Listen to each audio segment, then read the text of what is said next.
Hello friends, in this video I will explain about one nation one elections.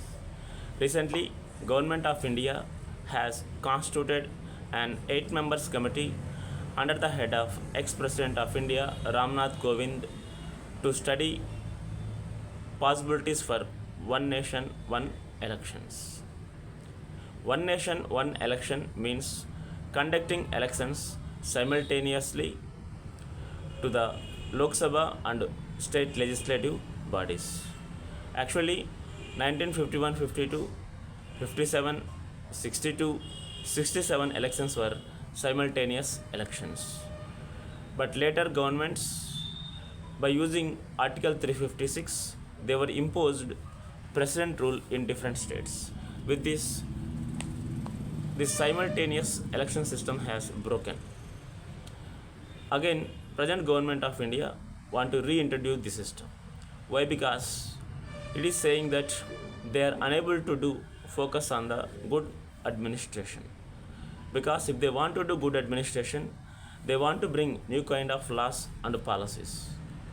If Election Commission of India will conduct elections in one part of the country across the year, it will impose the election code.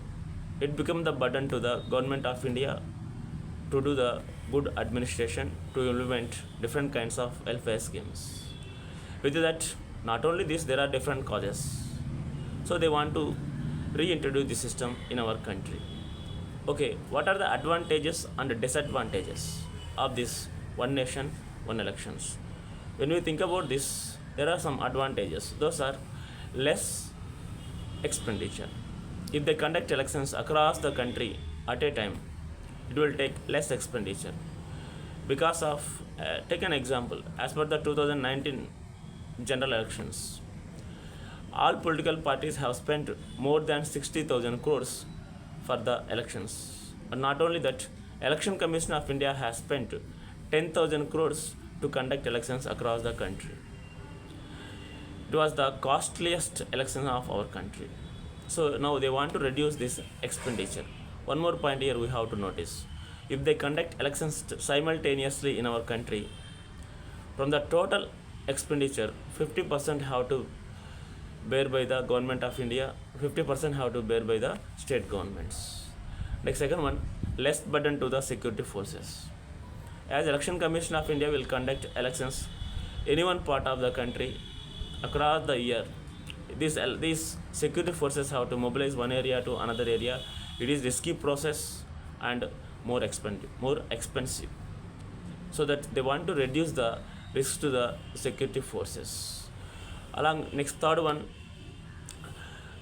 focus on the administration. As we discussed just now, for once in every 6 months, any one state of the country, Election Commission of India has been conducting elections. With that, particularly it will show impact on the national governments. They are unable to do focus on the administration. Why? Because Election Commission of India will impose the election code. Once if it will impose election code, Government of India will not bring any kind of laws, any kind of welfare schemes, because it might show impact on the voters, so that Election Commission of India won't accept. Next one, voting percentage will get increased. If Election Commission of India will conduct elections once in every 5 years, that is one nation, one election simultaneously, voting percentage might get increased. Because if they conduct elections once in every 5 years, voters happily they will move from working area to their native areas to exercise their vote. Then voting percentage will get increased. Next, what are the disadvantages? When we think about the disadvantages, regional issues could get ignorance. Because if they conduct one nation, one elections simultaneously, people will give preference to the national parties. Then it will show severe impact on the regional parties. It might show impact on the federal system of our country also. Next one, require more voting machinery. Why? Because conducting elections across the country is not an easy matter. It's not an easy matter. It requires more election officers, more EVMs, more security forces. So it's a good, risky process. so that it is somewhat it require election commission of India require more machinery. Next one, confusing over the hung assemblies. What are these hung assemblies? After elections, if any state, if there is hung situation, if there is coalition government, in case if the government will collapse, again they want to conduct the elections. Or again, election commission of India have to conduct the elections. That means they have to break out the simultaneous election system. So right, like this, there are number of confusions about the one nation, one elections. Government have to give clarity about all these things. Along with that, implementing one nation, one election in our country, it's not an easy matter because they have to do. Government of India have to do 5 constitutional amendments. What are those?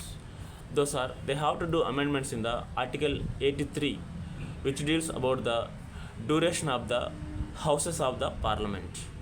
Article 85, which deals about the Lok Sabha dissolution by the President. Article 172, which deals about duration of the state legislative bodies. Article 174, which deals about the dissolution of the state legislative body. Article 356, which deals about the imposing of president rule in different states. Among these articles they have to do amendment. If they want to do amendments, it's not an easy matter because it requires special majority with ratification of states.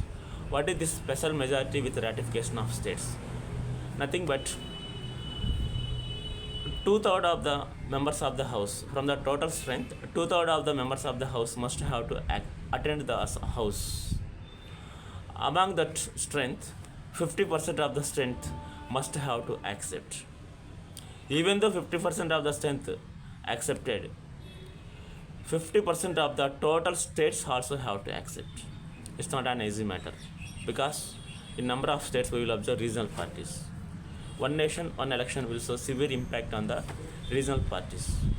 See how the situation will take place. Dear friends, I hope you have understood this video. If you like this video, please subscribe my channel, click on the bell button and refer my channel to your friends. Thank you. Have a fantastic day.